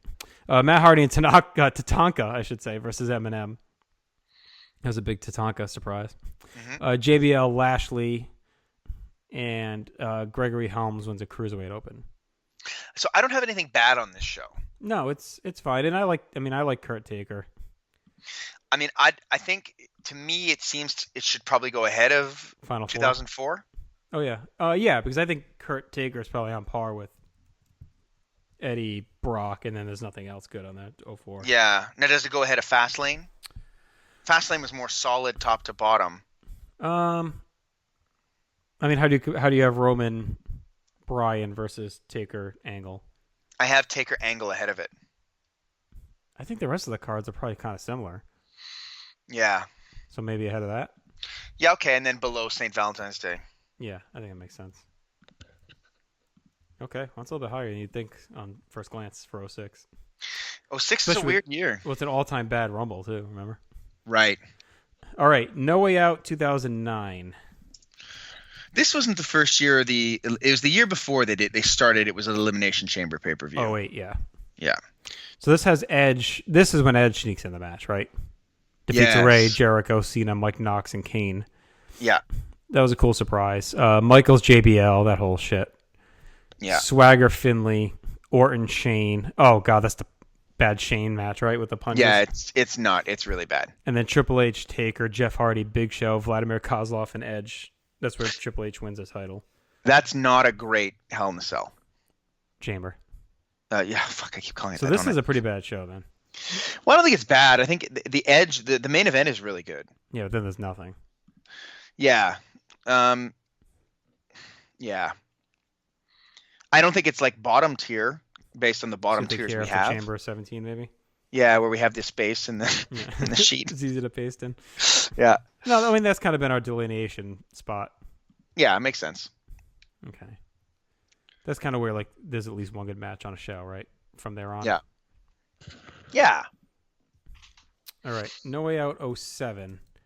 That was the end of the brand extension pay-per-views. That was the tag. Cena, Shawn versus Batista, Taker. Yeah. Which is fun. I like that match. Ashley, Jillian, Kelly, Layla, and Brooke. Yeah. Kennedy, Lashley. Kendrick and London versus Deuce and Domino. Kane, Booker, which is pretty boring. Finley and Hornswoggle against Boogeyman, a little Boogeyman. Another Cruiserweight Open that Chavo wins. Yeah. And I actually like this opener a decent amount. Benoit and the Hardys versus Eminem and MVP. Right. That's pretty good. I think we're still near the bottom with the whole show, though. Yeah, and I mean, because we're not topping out that high. Like, what could that main event be? 3.5, probably. I don't even have it that high. You don't have it that high? No, but I have it in like maybe 3.25. I don't know. So you around think ahead of 02? 02, yeah, and below 16. Because it's not like it's significant in any way either.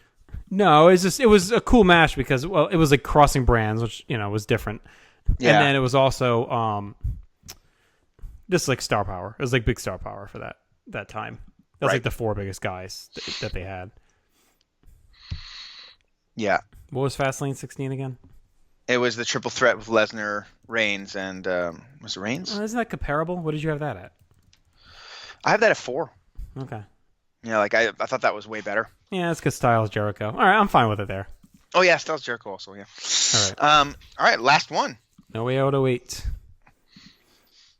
I got this actually rated pretty well. Yeah, I remember this one being pretty good. So this is Triple H, Hardy, Shawn, Jericho, Umaga, JBL, Cena, Orton, Edge, Ray, Flair, Kennedy, then Taker. This is the Haas one. Taker, Batista, Finley, MVP, Khali, and Big Daddy V. Chavo beating Punk. Oh, that's the opener. So stupid. So yeah, not a bad show. The last chamber is good, right? I like both chambers. Yeah, actually the Haas one's pretty fun too. Yeah, like I have them both rated. I actually have the Haas one rated higher. Okay. So where do you put that versus Final Four? Where would I have that? I mean, I think it's got to be higher. Okay. Chamber 10. Chamber 10. Those are our 2 one-match shows, right? Chamber 10 and No Way Out 04. Like high-quality one-match shows. Right. Probably ahead of Chamber 10. Ahead of No Way Out 04? Okay, well, do you want... I mean, what would you rather have? These are... Okay, so... 1 4-star match or a 3 3/4 and a 3.5 that take up most of the show. Yeah. It's tough because the Eddie moment. Yeah. It's not just a 4-star match. You know what I mean? Yeah. I think Eddie means more. All right, so put it below. Okay. I mean, it's still a pretty good spot. Big top 10. All right, that's it. Yeah, we're done. All right, is anything before we read the final list jump out when you're looking at this list that you want to argue? I mean, the Final Four, Chamber 2012 versus Final Four. 2 really good Chamber matches versus that Final Four. Is that Miz Lawler? No, that's 11, right? Yeah, it's 11. Yeah. No, I'll leave it like that because you're right. There is the Cena Kane nonsense. Right. Oh, that's awful. Yeah. Yeah. All right, leave it like that. That makes sense. All right, so here's our top 27 February pay-per-views / early March. You do the even. I'll do the odd. Okay. Worst show: Fastlane 2017. The second to worst show, which I was at, No Way Out 2003. Then No Way Out 2005. Elimination Chamber 2018. Fastlane 2019. No Way Out 1998. In Your House 6. Rage in the Cage, some may call it. New World Order 2002. No Way Out 2007. Fastlane 2016. I beat you with that. Fastlane 2018. No Way Out 2009. Elimination Chamber 2017. Elimination Chamber 2013. Elimination Chamber 2012. In Your House Final Four. Elimination Chamber 2010. And now here's our top 10. Now we're in the top 10. So number 10, No Way Out 2008. That's followed by No Way Out 2004. Number 8, Fastlane 2015. Number 7, No Way Out 2006. Number 6, one match show, St. Valentine's Day Massacre. Such a big match, though. Yeah. Number 5, inside our top 5 now, Elimination Chamber 2019. So look at that. Last year had a top 5 February pay-per-view. You know, it's funny, eh? Like they had a top 5 February pay-per-view, and the Rumble was like a tricky one for us too. Yeah. All right, number 4, No Way Out 2000. Number 3, Elimination Chamber 2014. The second best February pay-per-view, Elimination Chamber 2011. And the best, No Way Out 2001. So to me, the cutoff would be like the top 4. I think once you get past No Way Out 2000 is like a drop-off.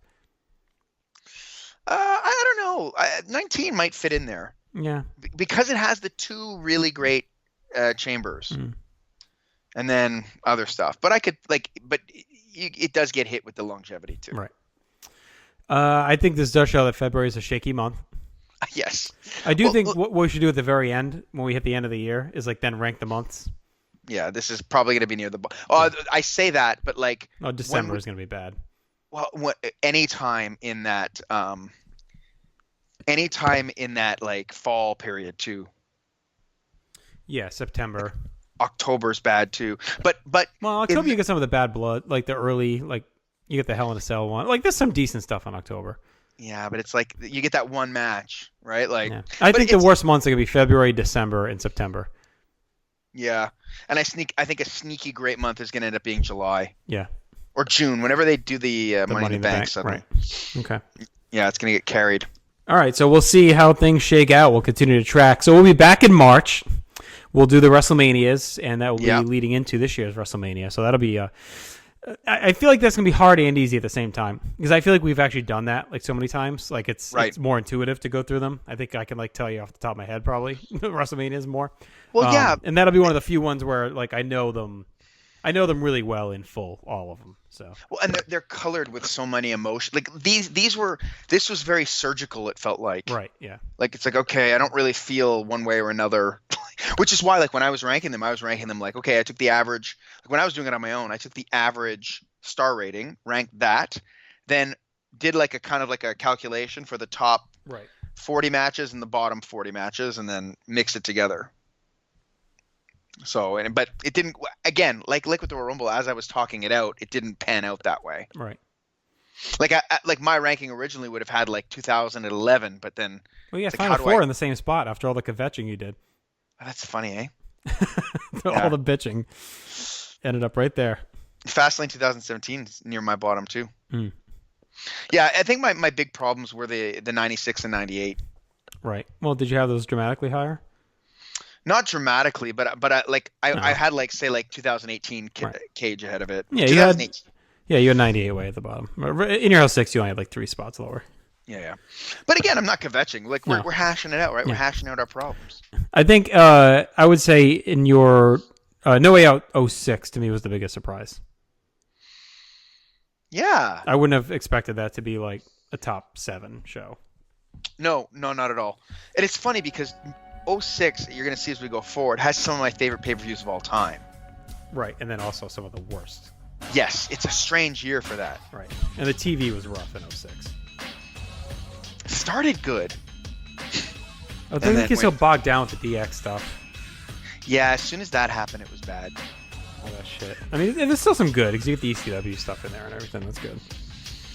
Yeah, that's a great show. And WrestleMania 22 is like one of those surprise, I don't know about you, but what time when we do it, but it's one of those surprise great shows. Where Yeah, like, that'll be high on my list for sure. Going into it, it's like, this is going to be garbage. And then it's like, oh, this is a contender. No, yeah. I'm definitely looking forward to doing the Manias, even though we've done them a bunch. Like I said, it'll be easier. Like, we don't have to, what was on that one? What was on that one? Like, it'll make more sense, I think, to us. Yeah. All right, well, hopefully everyone is enjoying this project. We're 2 months in, WrestleMania to come. Check out everything that's going on our feeds. We appreciate the support, as always. And if you are interested in joining us, speaking of WrestleManias, at our PTB and Tailgate, we have a great crew already put together.